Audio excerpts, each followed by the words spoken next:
1989년 6월 4일 천안문 광장. 이 말만 언급해도 오늘날 10억 명이 넘는 중국인들은 여전히 완전한 진실을 알지 못하도록 차단당하고 있다. 그날 수도 베이징 한복판에서 당국은 탱크와 총탄을 동원해 단 하룻밤 만에 수주간 지속된 시위를 진압했다.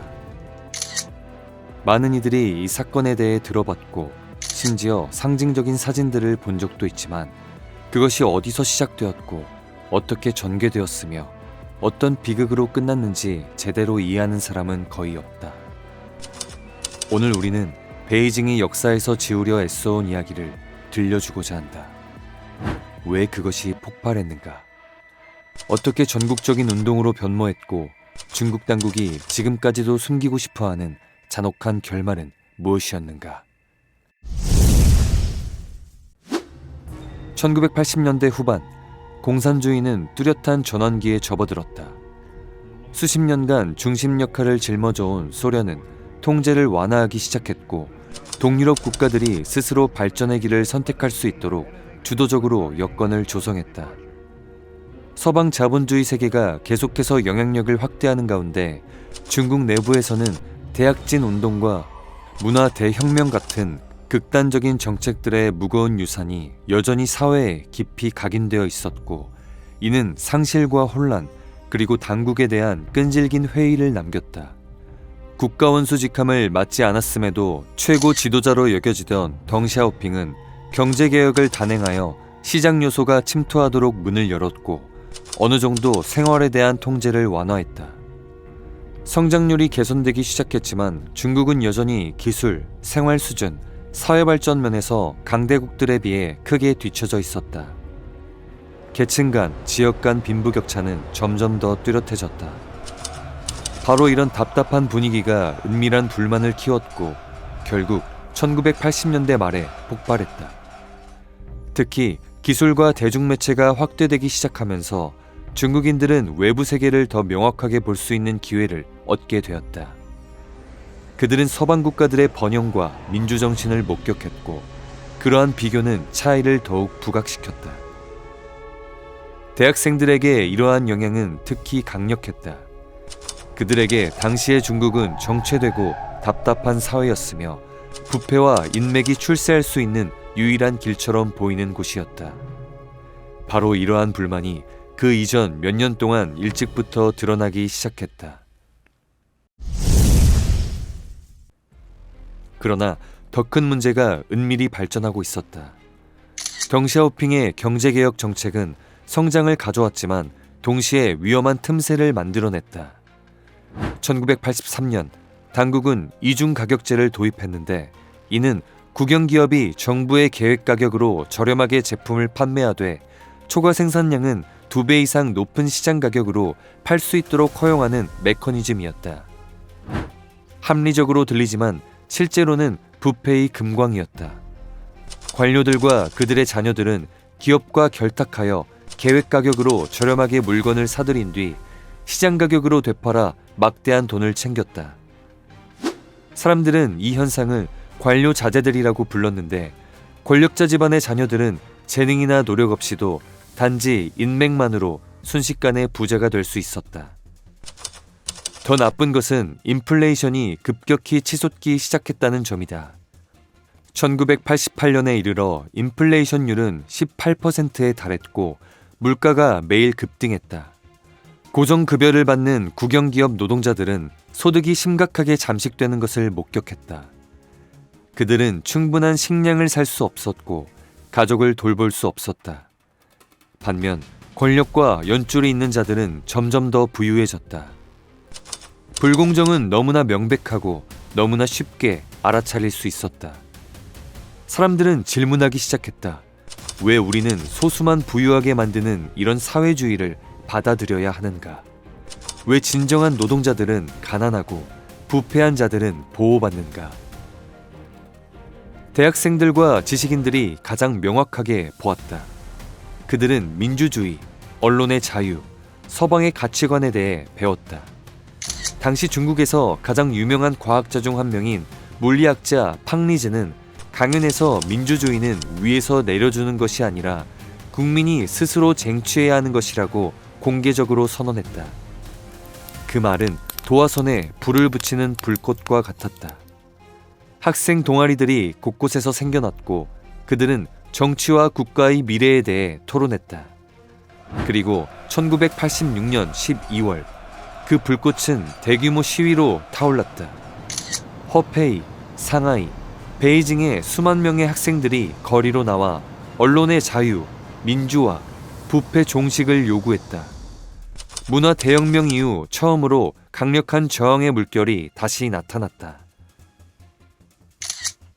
천안문 사건의 뿌리는 1986년부터 1987년까지의 학생 시위에서 찾을 수 있는데 당시 수천 명의 학생들이 민주주의 부족, 관료주의, 그리고 학교 생활에 대한 국가의 지나친 간섭에 항의하며 거리로 나섰다. 1986년 12월부터 1987년 1월까지 운동은 각 대학으로 확산되어 문화 대혁명 이후 가장 큰 저항 중 하나가 되었다. 격렬한 폭력으로 이어지지는 않았지만 그 결과는 여전히 매우 심각했다. 그 중에는 학생들에게 동정심을 표현했다는 이유로 1987년 1월 총서기직을 떠나야 했던 중국 공산당 총서기 후야오방이 있었다. 바로 이 사건이 후야오방을 불만이 쌓인 젊은 세대의 눈에 영웅으로 만들었다. 그 후 1987년부터 1988년까지 2년 동안 작은 시위들이 산발적으로 계속되었다. 불씨는 결코 완전히 꺼지지 않았다. 그러나 1989년 4월 후야오방의 죽음에 이르러서야 그 불꽃은 타오르며 천안문이라는 이름의 불바다가 되었다. 1989년 4월 15일 후야오방이 심장마비로 갑작스럽게 사망했다.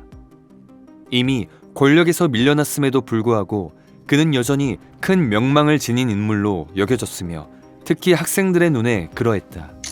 그의 죽음은 비통함과 분노를 불러일으켰다. 자신들의 목소리를 들어줄 수 있는 몇 안 되는 지도자로 그를 보았던 사람들에게는 이제 상실의 아픔만이 남았다. 4월 17일 베이징에서 열린 후야오방 추도식은 빠르게 대규모 시위로 변모했다. 불과 몇 시간 만에 수천에서 수만 명의 학생과 시민들이 천안문 광장으로 몰려들어 반부패, 민주적 자유를 요구하는 구호를 다시 외쳤다. 이러한 정신으로 1989년 학생운동은 단일 지도자가 없었지만 많은 두드러진 인물들이 빠르게 영향력 있는 목소리를 내었다. 학생 왕단과 우월카이시가 대표적인 인물이었다. 그 외에 심리학 대학원생인 차이링도 강경한 지도자로 부상하여 당국이 반응하도록 강제하기 위해 더 단호한 행동을 촉구했다. 4월 20일 경찰이 천안문 광장에 배치되어 수백 명의 학생을 체포했다. 그러나 한 명이 체포될 때마다 더 많은 사람들이 합류하여 인파는 점점 더 늘어났다. 얼마 지나지 않아 시위의 물결은 우한, 난닝, 시안, 상하이, 난징과 같은 다른 도시들로 확산되었다. 수천 명의 사람들이 거리로 나와 베이징 학생들과 연대를 표하거나 개혁, 자유, 당국의 책임 이행에 대한 자신들의 요구를 제기했다.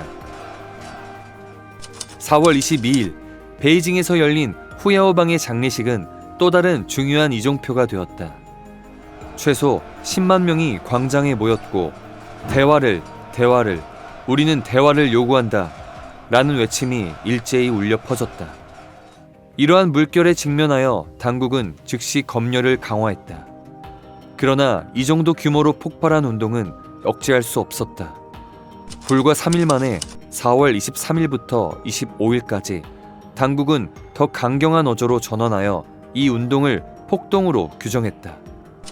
4월 25일 회의에서 덩샤오핑은 직접 이러한 규정을 확인했다. 리펑 총리는 이것을 부르주아 자유화에 맞서는 투쟁으로 묘사했다. 덩샤오핑의 관점은 동정심을 갖지 말라 세 마디로 요약되었다. 그러나 당시 실상은 시위 세력이 더 이상 학생 범위에 국한되지 않았다는 것이었다. 반부패, 억압 반대, 관료 자제들의 반대하는 구호는 빠르게 광범위한 대중에게 울려 퍼졌다. 얼마 지나지 않아 노동자, 지방 주민, 심지어 도시 거주민들도 일제히 거리로 나섰다. 체포 건수가 증가하면서 당국은 중요한 사실을 깨달았다. 체포된 사람들은 사회 각계각층에서 왔으며 이 운동은 이제 학생층의 틀을 넘어 중국 사회의 여러 계층을 결집시킨 통일된 물결이 되었다. 4월 26일, 공산당의 공식 입장이 인민일보에 발표되었다. 사설은 시위를 폭동으로 규탄하고 소수 집단의 음모로 책임을 돌렸으며 심지어 외세가 배후에서 중국을 파괴하려 한다고 암시했다. 그러나 운동을 진압하기는커녕 그 기사는 오히려 저항의 불꽃에 기름을 부었다. 시위대는 모욕감과 무시당했다는 느낌을 받았고 더 많은 사람들이 거리로 나왔다. 한편 자오찌앙 총서기는 상황의 심각성을 인식하고 학생들의 많은 요구가 정당하다고 인정했다. 그는 대화를 촉구하며 대다수의 학생들과 배후에서 조종한다고 여겨지는 자들을 구별해야 한다고 강조했다. 그러나 이러한 견해는 덩샤오핑과 리펑 총리의 강력한 반대에 부딪혔다. 1989년 5월 4일, 1919년 5.4운동 70주년을 맞이한 날, 수도에서 약 150만 명이 거리로 나와 운동은 학생 시위에서 전체 체제의 실패에 맞서는 대규모 저항으로 변모했다. 전국 곳곳에서 시위의 물결이 계속 고조되었다. 사회적 불의, 부패부터 일상생활의 불만에 이르기까지 수많은 작은 원인들이 광범위한 저항의 흐름으로 합쳐졌다. 5월 중순에 이르러 대중의 지지는 완전히 시위대 쪽으로 기울었다. 반면 정부는 여전히 협상을 단호히 거부했다. 이러한 교착 상태에 직면하여 학생 지도자들은 더 단호한 조치를 취하기로 결정했다. 5월 13일, 천안문 광장에서 1000명 이상의 학생들이 단식을 시작했다. 그들은 당국이 대화를 시작하거나 자신들의 자녀가 거리 한복판에서 굶어 죽는 것을 방치하라고 선언했다. 바로 그 순간 공산당은 극도로 불리한 상황에 빠졌다. 5월 15일, 소련 서기장 미하일 고르바초프가 공식 방문차 베이징에 도착했다. 수십만 명의 시민들이 거리 곳곳에 줄을 섰고 전 세계 모든 언론이 모두 중국 수도로 카메라를 향했다. 이는 역사적 사건으로 세계 최대 두 공산 강국 간 30년간의 적대 관계 종식을 의미했다. 그러나 화려한 외교쇼 대신 세계가 목격한 것은 광장 한가운데서 단식하는 학생들의 모습이었다. 중국이 국제사회에 자신을 과시하고자 했던 순간에 타일 바닥에 수척하고 탈진한 채 누워있는 학생들의 모습은 당국의 위신에 강력한 타격이 되었다. 현장에 있던 국제 언론은 모든 것을 목격했고 시위가 고르바초프의 역사적 방문을 완전히 압도한 것은 정부가 거의 통제력을 상실했음을 보여주는 치욕적인 신호였다. 5월 17일에 이르러 당 지도부는 인내심을 잃었다. 회의에서 덩샤오핑은 질서를 회복하기 위해 계엄령을 선포해야 한다고 확언했다. 이러한 전망 앞에서 자오찌앙 총서기는 매우 우려했다. 당시 약 100만 명의 시위대가 베이징에 모여있는 것으로 추정되었다. 자오찌앙은 중국 인민이 더 이상 어떠한 정책 실수도 견딜 수 없다고 경고했다. 그는 강경한 대응이 상황을 더욱 악화시킬 뿐이라고 우려했다. 그러나 그러한 호소는 계엄령 부과 계획을 저지하기에 충분하지 않았다. 그럼에도 불구하고 대화를 위한 노력에는 여전히 희미한 기회가 남아있었다. 5월 18일, 리펑 총리는 왕단과 우월카이시를 포함한 학생 지도자들을 인민대회당에서 직접 만나는 데 동의했다. 이 만남은 생중계되었고 전국이 지켜보았다. 우월카이시는 며칠 전 경찰에게 중상을 입은 후 산소호흡기를 코에 달고 환자복을 입은 채 나타났다. 그는 리펑이 개회사를 끝내도록 기다리지 않고 즉시 격렬하게 반박했으며 양보할 의사가 전혀 없었다. 리펑은 학생들의 솔직한 태도에 모욕감을 느꼈다. 불과 몇 분 만에 분위기는 교착 상태에 빠졌다. 회의장을 떠나면서 리펑이 손을 내밀었지만 학생 지도자들은 모든 악수를 거부했다. 그는 인상을 찌푸리며 "여러분은 너무 지나쳤습니다. 라고 경고한 후 분노한 채 밖으로 나갔다. 마지막 대화의 기회는 무산되었다. 그리고 덩샤오핑과 리펑 총리의 지도 아래 계엄령이 5월 20일 공식 발효되었다. 23개 인민해방군 사단이 장갑차, 탱크 및 각종 장갑 차량으로 무장한 채 즉시 베이징으로 진입하도록 동원되었다. 그들 앞에 있던 것은 선전에서 말하는 반혁명 폭도들이 아니라 길을 막고 서 있는 평범한 베이징 시민들이었다. 그들은 자신의 몸으로 바리케이드를 세우고 차량을 넘어뜨려서 막아 군대의 진입을 저지했다. 수도는 완전히 마비 상태에 빠졌다. 이러한 개입은 운동을 진압하기는커녕 오히려 참가자 수를 계속 증가시켰다. 5월 23일 군인들이 철수할 수밖에 없었을 때 시위 군중은 이전보다 더 커져 있었다. 그 기간 동안 기묘한 일이 벌어졌다. 베이징 시민들이 거리로 쏟아져 나왔지만 그들은 고함을 지르거나 돌을 던지지 않고 대신 군인들과 대화하려고 애썼다. 그들은 젊은 군인들에게 음식과 물을 가져다 주었다. 그들은 인민의 군대가 결코 인민을 향해 발포하지 않을 것이라고 믿었다. 그리고 실제로 첫 번째 계엄령은 실패했다. 실수를 인정할 수 없었던 덩샤오핑과 당 지도부는 자오찌앙 총서기와 그의 동맹자들에게 책임을 돌리며 그들이 당 내부에 분열을 일으키고 계엄령 전략을 망쳤다고 비난했다. 자오찌앙은 공식 회의에서 배제되었다.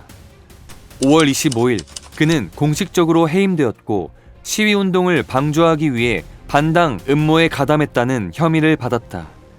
그러나 바로 그 순간 시위운동 자체도 균열이 생기기 시작했다. 민주화나 반부패 같은 공통구호는 운동의 매력을 유지하는 데 도움이 되었지만 명확한 방향성이 결여되어 있었다. 계엄령에 맞선 영감적인 저항은 수주가 지난 후에도 운동이 여전히 구체적인 목표를 달성하지 못했다는 사실을 가릴 수 없었다. 운동의 모호한 요구는 계속 교착 상태에 빠졌다. 천안문 광장에서 학생 지도자들은 다음 단계에 대해 격렬하게 논쟁했다. 어떤 이들은 5월 28일에 시위대의 힘을 과시한 후 명예롭게 철수할 것을 제안했다. 다른 이들은 6월 20일 전국 인민대표 대회가 열릴 때까지 기다려 압박을 가하길 원했다. 이러한 의견 불일치는 운동의 추진력을 점차 약화시켰다. 일부 지도자들이 물러났고 결국 남아있던 사람들은 고수하기로 선택했다. 왕단은 그 전에 긴급회의가 열리지 않는 한 적어도 의회 회기까지는 광장 점거를 계속할 것이라고 선언했다. 그러나 당국은 기다릴 의사가 없었고 계엄령은 여전히 유효했다. 6월 2일 밤 군대가 다시 동원되었다. 일부 부대가 민간 차량을 이용하고 사복을 입고 도심으로 이동하여 눈에 띄지 않게 위치를 점령했다는 정보가 있었다. 같은 날 밤 군용 차량과 군중 사이에 예상치 못한 충돌이 도시 전역에 퍼져 사상자에 대한 소문을 불러일으켰다. 수치는 완전히 확인된 적이 없었지만 베이징 시민들이 다시 거리로 쏟아져 나와 군대의 진입로를 막기 위해 바리케이드를 더 세우기에는 충분했다. 군대는 도시로 들어가기 위해 온갖 방법을 시도했다. 목격자들의 증언에 따르면 일부 군인들은 조깅팀으로 위장하기까지 했지만 시민들은 빠르게 그들을 알아보고 쫓아냈다. 6월 3일 저녁 국영 텔레비전은 시민들에게 집에 머물 것을 경고했지만 많은 사람들이 군대의 도시 진입을 막기 위해 거리로 나섰다. 인민해방군 부대가 사방에서 베이징으로 진입했다. 38군, 63군, 28군은 서쪽에서, 15군, 20군, 26군, 54군은 남쪽에서, 39군과 1사단은 동쪽에서, 40군과 64군은 북쪽에서 진격했다. 충돌이 즉시 발생했고 시위대는 돌과 병을 던졌으며 보안군은 최루가스로 대응했다. 평화적 침투에 대한 모든 희망은 사라졌고 전면 공격 계획이 전개되었다. 저녁 9시 인민해방군은 무슨 수를 써서라도 천안문 광장을 탈환하라는 명령을 받았다. 민간인이 길을 막고 서 있든 말든 시위대도 무슨 일이 일어날지 이해했다. 많은 이들이 쇠파이프와 몽둥이로 무장하고 목숨을 대가로 치르더라도 끝까지 버틸 것을 맹세했다. 시계가 9시를 가리키자 작전이 시작되었다. 보병부대가 전진했고 그 뒤를 장갑차가 따랐으며 하늘에는 헬리콥터가 떠 있었다. 광장에서 서쪽으로 약 5km 떨어진 무시디에서 시위대는 버스와 트럭으로 장애물을 만들었다. 그러나 이번에는 군대가 멈추지 않았고 장갑차는 계속해서 돌진했다. 그리고 군중이 여전히 단호하게 버티자 총성이 울렸다. 군중은 패닉 상태에 빠졌다. 많은 이들이 다시는 돌아오는 것을 볼 수 없었다. 도시 전역에 총소리가 울려 퍼지며 당국의 인내심이 끝났음을 알렸다.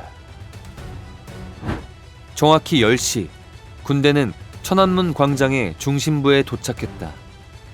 그곳에서 수천 명의 시위대가 손을 맞잡고 긴 줄을 만들어 전진을 막기 위한 인간 사슬을 형성했다. 그러자 갑자기 총성이 울렸고 탱크 행렬은 계속 사람들을 향해 굴러갔다. 그 후 실제로 무슨 일이 일어났는지는 아무도 정확히 알 수 없다. 다만 수백, 어쩌면 수천 명의 사람들이 그날 밤 이후 사라지고 집에 돌아오지 않았다는 것만 알려져 있다. 대부분의 저항 노력이 폭풍 앞에 촛불에 불과했지만 군대도 완전히 안전하지는 않았다. 몇몇 곳에서 군중이 장갑차에 접근하여 저지하려고 시도했다. 나중에 명확히 밝혀지지 않은 혼란스러운 충돌이 있었다. 심지어 군대 측에서도 돌아오지 못한 사람들이 있었다. 탱크는 시위대의 봉쇄구역을 통과하여 전진했다. 군인들은 총을 쏘며 여전히 저항하는 사람들을 진압했다. 동시에 확성기가 계속해서 울렸다. 군대는 인민을 사랑하고 인민은 군대를 사랑하며 나쁜 놈들만이 군대를 사랑하지 않는다. 그러한 선전 문구가 화약 냄새가 가득한 공기 속에 울려 퍼지며 고통스러운 아이러니를 만들어냈다. 6월 4일 새벽이 밝았을 때 광장 남동쪽 모퉁이에 몇백 명의 학생들만이 웅크리고 있었다. 오전 6시까지 모두가 체포되거나 그곳을 떠났다. 소탕작전은 그날 아침 베이징의 여러 지역에서 계속되었다. 일부 부상당한 학생들은 베이징 대학으로 이송되었다. 얼마나 많은 사상자가 발생했는지는 명확하지 않지만 일부 그룹이 친구들과 동료들을 위한 추도식을 조직했다는 정보가 있었다. 한편 병원들은 과부하 상태에 빠졌다. 병원 정문 앞에서 많은 가족들이 불안과 슬픔 속에 소식을 기다리며 모여 있었다. 그들은 사진을 꼭 껴안고 자녀, 형제 자매의 이름을 부르며 살아남은 가족을 찾기를 희망했다. 바로 그날 아침 창안대로에서 AP통신의 사진기자 제프 와이드너는 한 세기의 상징이 될 순간을 포착했다. 흰 셔츠와 검은 바지를 입고 쇼핑백을 든 한 남성이 으르렁거리며 전진하는 탱크 행렬 앞을 가로막고 서 있었다. 탱크가 우회하려 할 때마다 그는 앞으로 나가 막아섰다. 지금까지도 그 남성의 신원과 동기는 미스터리로 남아있다. 떠도는 소문과 달리 탱크는 그를 깔지 않았다. 불과 몇 분 후 한 무리의 사람들이 달려와 그를 끌고 갔다. 그러나 와이드너가 전체 천안문 운동의 불멸의 상징이 될 사진을 찍기에는 충분했다. 그 이미지는 전 세계로 퍼져나가며 거대한 권력 기계에 맞선 고독한 개인의 용기에 대한 증거가 되었다. 베이징의 사건은 국제적인 관심을 끌었다. 정보가 퍼지면서 중국의 다른 도시들에서도 대규모 집회가 나타났다. 상하이에서는 수만 명이 거리로 나섰다는 보고가 있었다. 한편 일부 노동자들은 연대를 표현하기 위해 일시적으로 작업을 중단했다. 그러나 수도에서 일어난 일이 이 운동을 빠르게 위축시켰다. 그 후 48시간 내에 대부분의 거리 시위가 진정되었고 일부는 긴장된 분위기 속에서 막을 내렸다. 청두에서는 6월 8일까지 활동이 계속되었지만 당국이 강경 조치를 취한 후 운동이 완전히 종료되었다. 정부의 소탕작전 이후 학생 지도자들은 각자의 길을 갔다. 왕단은 남기로 선택했다가 체포되었고 이후 반역죄로 11년형을 선고받았다. 우올카이시나 차이린 같은 다른 이들은 망명하여 서방 국가로 도피 생활을 시작해야 했다. 그들은 멀리서 투쟁을 계속했지만 그들의 목소리는 더 이상 천안문 광장에 울려 퍼지지 않았다. 평화적 해결책을 찾으려 노력했던 자오찌양은 2005년 사망할 때까지 가택연금 상태에 놓였으며 결코 명예를 회복하지 못했다. 1989년 천안문 사건 이후 중국은 빠르게 국내 질서를 회복하고 경제 발전에 모든 중점을 쏟았다. 당국은 이 사건에 대한 모든 정보가 중국 인민에게 도달하는 것을 차단하기 위해 방화장성으로 알려진 거대한 감시 및 검열 시스템을 구축했다. 천안문 6월 4일 같은 문구는 모두 금지어가 되었다. 감히 언급하는 사람들은 감시당하고 체포되어 비밀 감옥 시스템에서 사라졌다. 지금까지도 많은 논란이 여전히 존재하지만 실제로 중국은 세계 최대 경제대국 중 하나로 강력하게 부상했다. 그러나 치러야 할 대가는 무엇인가? 그것은 강제된 침묵이다. 그것은 자국의 역사에 대해 아무것도 모르고 자라나는 젊은 세대들이다. 그것은 자녀, 형제자매를 잃은 가족들의 고통이지만 울 권리도 추모할 권리도 없다. 36년이 지난 지금 천안문 광장은 여전히 매일 관광객들로 붐빈다. 가이드들은 영광스러운 역사와 웅장한 건축물에 대해 설명한다. 그러나 아무도 6월 4일에 대해 언급할 수 없다. 아무도 이곳을 점검했던 학생들에 대해, 한때 타올랐던 민주주의의 꿈에 대해 말할 수 없다. 그리고 만약 당신이 감히 언급한다면 경찰이 즉시 나타나 당신을 조용히 끌고 갈 것이다. 그러나 중국 밖에서는 탱크맨의 이미지가 여전히 존재한다. 여전히 기억하는 사람들이 있다. 여전히 이 이야기를 끊임없이 전하는 목소리들이 있다. 그들은 역사가 완전히 지워질 수 없다고 믿기 때문이다. 진실은 아무리 많이 묻혀도 언젠가는 빛을 보게 될 것이다.